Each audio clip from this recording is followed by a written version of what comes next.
Mungu ni mwema. Haleluya. Haleluya. Tumekuwa tukisikiza neno la Mungu kwamba ni mapenzi ya Mungu kwangu kupata uwepo wake, utukufu wake, baraka zake na udhihirisho hutegemesha na jinsi ninaoitikia neno lake.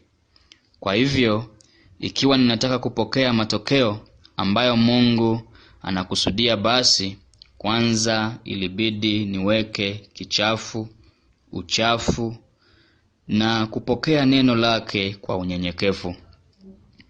Naomba nichukue neno lake kama ujumbe ambayo hutoka kwa Mungu, na neno ambalo ni kubwa zaidi kuliko lile ambalo hutoka kwa wanadamu. Haleluya. Lakini katika Biblia tunaona kuwa Yesu hakuwahi kusema nimekuponya. Alisema imani yako imekuponya. Haleluya. Sasa wakati mtu ni mgonjwa, akiwa na kila aina ya shida na ana kila aina ya dalili, na haijalishi kinachotokea, fikiria imani. Unaweza kuwa unafikiria hiyo yote, imani yako na mawazo yako nakwambia ona imani. Kwa hivyo unapoendelea kufikiria hauna imani, yote inajo tumaini la kupona, kupata ukombozi na hunaribiwa. Na sasa mtu huyo sasa anampata yeye mwenyewe katika mawazo ya kufadhaisha, kwa sababu mawazo ya hayo sasa yamechukua sana ndani yake na inamuweka ndani ya bonde la kukata tamaa. Lakini leo nimekuja kukuambia habari njema. Biblia inasema katika Warumi 10:17, basi imani chanzo chake ni kusikia, na kusikia huja kwa neno la Kristo.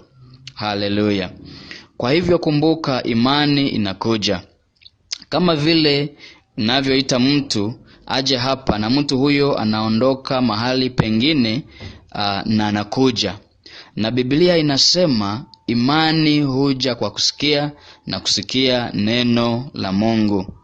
Kwa hivyo hata ikiwa sina imani, sasa naona ambayo naweza kuipata, na hili ndivyo Mungu anataka kutuonesha.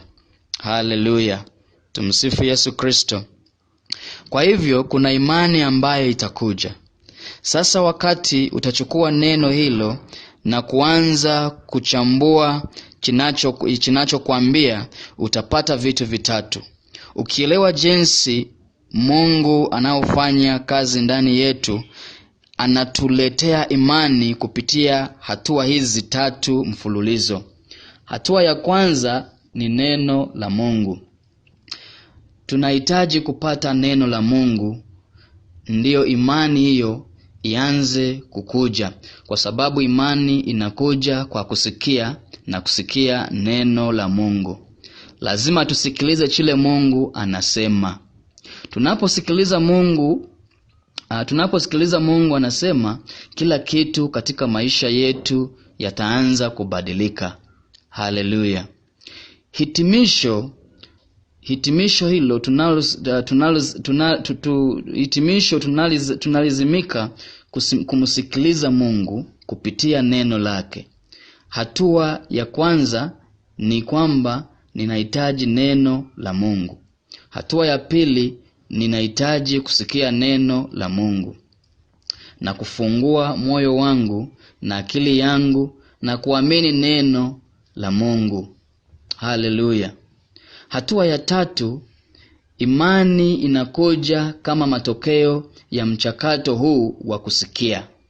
Kwa hivyo ni nini hatua hizo tatu? Neno la Mungu, kusikia neno la Mungu, kuamini neno la Mungu, na imani inakuja. Haleluya. Leo ninataka kukuhimiza kwamba ukifuata mchakato huu, matokeo yamehakikishiwa. Hakika utapokea imani kupitia neno la Mungu. Na ikiwa huna imani, una wasiwasi na huna imani ndani yako, nimekuja kukuambia ninavu wanapambana katika katika maeneo hayo, na unaishi giza kwenye bonde la upweke. Nimekuja kukupa ukweli huu wa kushangaza. Imani inakuja. Imani inakuja. Imani inakuja. Kwa hivyo, kama sina imani na nimeelewa imani inakuja, basi ninafurahi kupata imani hii kwa mfumo wangu, kwa sababu imani ina nguvu ya kusonga milima. Haleluya. Kwa hivyo, ni mambo gani matatu ambayo imani inatekelezwa? Kwanza ni neno la Mungu. Pili ni kusikia neno la Mungu na kuanza kuamini hilo neno la Mungu ambalo hutokea kwa ambayo litatoka kwa mwanadamu, lakini linatoka kwa Mungu moja kwa moja. Na mfupa wa tatu ni kwamba chochote unachosikia, weka imani ndani ya imani, na imani inaanza kukuja. Kwa hivyo, Baba Mungu Mwenyezi, tunakushukuru na tunakusifu. Tunakushukuru kwa kutufundisha ukweli huu wote juu ya neno lako, kukua sio ya binadamu, lakini wewe Bwana unazungumza nasi kupitia hilo neno lako. Tunakushukuru Bwana kwa kuwa neno lako halirudi kwako bila kitu, lakini inatimiza kile unachotaka. Asante Baba, kwa jina la Yesu, kwa kutuonesha mfumo ambayo imani inakuja. Jambo la kwanza, nahitaji neno. Pili, nahitaji kusikia neno kwa sikio langu la ndani wakati niamini ninachosikia. Na tatu, kwamba hakika imani inakuja kwa kusikia. Sasa kile unachosikia unaweza kusikia na unaanza kuzungumza na kile unachosikia. Imani, ile neno la Mungu ambalo unasikia, ambalo linaongea, hiyo mwenyewe ndani yako itaongeza nguvu, na hiyo nguvu inaitwa imani, ambayo itabadilisha kila hali katika maisha yako. Haleluya. Kwa hivyo imani huja kwa kusikia, na kusikia kwa neno la Mungu, na kwamba imani inaweza kuchomwa. Ikiwa mtu anabeba uchafu ama amebeba uchafu ndani yake, na kila aina ya mawazo hasi katika maisha yao, lazima utoe kwa vumuzi wake wenyewe kutubu dhambi zao. Kwa hivyo Baba, kwa jina la Yesu, tunakushukuru kwa kutufundisha ukweli huu wenye nguvu kupitia ambayo imani inakuja. Kwa hivyo mtu yeyote anayetaka kuwa na imani, nazungumza juu ya imani katika Mungu, lazima uwe na neno. Usikie neno la Mungu na uamini neno la Mungu, na imani itakuja kukua ndani yako. Baba, tunakushukuru katika jina la Yesu, ati saa hizi wale wote wanasikia hii neno hili linatoka na linaleta matokeo ya imani ndani yao, na kuvunja na kuharibu uoga na kutoamini ndani yao na wasiwasi zote. Baba, tunakushukuru ati neno hili linatufundisha na linawapa uelevu, kuelewa ambao unaoweka uhuru. Na kushukuru sana Bwana kuwa ninaombea kila kizuizi kimeharibiwa, na malaika wako watakatifu wanatoka kuleta uokovu wao, na kufungua milango kwa sisi kuenda kuhubiri Injili.